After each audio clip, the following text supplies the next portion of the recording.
Selamat pagi pemirsa, inilah headline news pukul 10 waktu Indonesia bagian Barat bersama saya Glorinata. Bank Indonesia meluncurkan laporan perekonomian Indonesia tahun 2024. Laporan ini merupakan wujud transparansi pelaksanaan kebijakan Bank Indonesia kepada publik sesuai dengan amanat undang-undang. Laporan yang bertajuk Sinergi Memperkuat Stabilitas dan Transformasi Ekonomi Nasional mengulas evaluasi pelaksanaan kebijakan Bank Indonesia sepanjang tahun 2024. Tidak hanya itu, laporan perekonomian Bank Indonesia juga mengulas arah kebijakan dan sasaran yang ingin dicapai pada 2025. Bank Indonesia menyebutkan bahwa akan ada sejumlah tantangan di tahun 2025, mulai dari konflik geopolitik global, kebijakan ekonomi negara-negara maju, hingga penurunan proyeksi pertumbuhan ekonomi dunia. Merespon berbagai tantangan tersebut, Bank Indonesia pun pada rapat Dewan Gubernur bulan Januari 2025 memutuskan untuk menurunkan tingkat suku bunga BI rate menjadi 5,75%.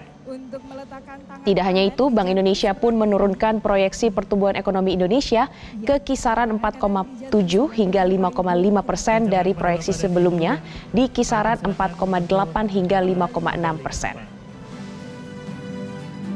Arah kebijakan Bank Indonesia terus diarahkan untuk mendukung stabilitas dan pertumbuhan ekonomi ini. Oleh karena itu, kami sudah jelaskan bahwa untuk kebijakan moneter kami arahkan untuk menjaga stabilitas dan pertumbuhan ekonomi.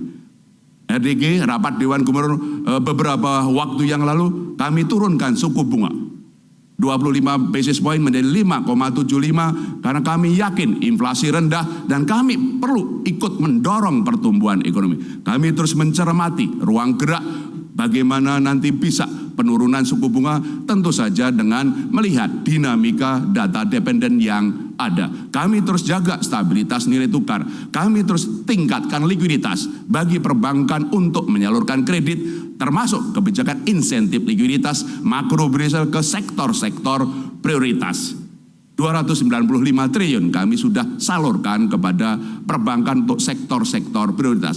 Kami terus dorong digitalisasi di bidang ekonomi keuangan, mikro maupun juga untuk transaksi keuangan pemerintah dan kebijakan-kebijakan yang lain.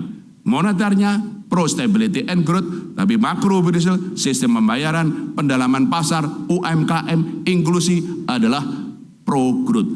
Arah kami kebijakan Bank Indonesia adalah bagaimana memperkuat stabilitas dan mendorong pertumbuhan. Jelajahi cara baru mendapatkan informasi. Download Metro TV Extend sekarang.